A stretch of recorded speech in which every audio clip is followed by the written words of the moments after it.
안녕하세요, 여러분. 오늘은 일본에서 코로나19 이후에 생겨난 특별한 현상에 대해 이야기해볼까 합니다. 그것은 스팟 워커라고 불리는 일명의 초단기 일자리 아르바이트에 대한 이야기인데요. 최근에는 이 스팟 워커들이 요식업 등의 단순 노동 분야에서 보조 인력이 아닌 핵심 인력으로 변화하고 있다고 전해지고 있습니다. 스팟 워커를 찾는 기업들과 스팟 워커 업무를 찾아 부수입을 얻으려는 직장인들을 연결하는 전문 스마트폰 애플리케이션 앱이 많이 생겨나고 있는데요. 이런 동향은 노동시장에 큰 변화를 가져올 것으로 전망되고 있습니다. 니혼게이자이 신문에 따르면 일본의 대형 중개업체 4곳의 등록 회원 합계가 지난달 기준으로 1070만 명을 넘어섰다고 보도되었습니다. 이는 2020년 말 대비 2배로 증가한 수치로 일본 내 취업자 수의 15%에 해당하는 규모라고 합니다. 스팟 워크는 2010년대 후반부터 확산되기 시작하여 코로나19 이후에는 더욱 일반화되었습니다. 특히 일하는 시간과 장소를 자유롭게 선택할 수 있다는 점에서 부수입을 원하는 직장인들에게 많은 관심을 받았습니다.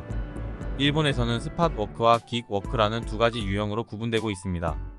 긱 워크는 기업과 고용 계약을 맺지 않는 업무 위탁 방식으로 이뤄지고, 스팟 워크는 단기 고용 계약을 맺지만 지속적인 고용 관계는 없는 방식입니다. 스팟 워크는 긱 워크와 단기 아르바이트를 모두 포괄하는 상위 개념으로 볼 수 있습니다.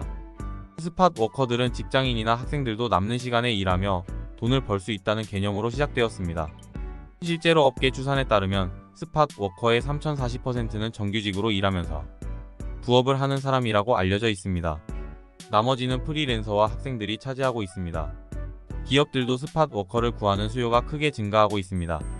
스팟 워크 중개업체인 타이미의 법인 회원사는 약 4만 개로 1년 사이에 40% 증가한 것으로 나타났습니다. 당일 관광객이 늘면서 심화된 일손 부족 때문에 이자카야, 레스토랑, 호텔 등 업종별 구인수가 폭증했다고 합니다. 니혼게이자이 신문은 어느 업종이나 인력난이 심각해 스팟 워커로 보충하려 하고 있다고 전했습니다. 이제는 스팟 워커에 대한 인식도 변화하고 있습니다.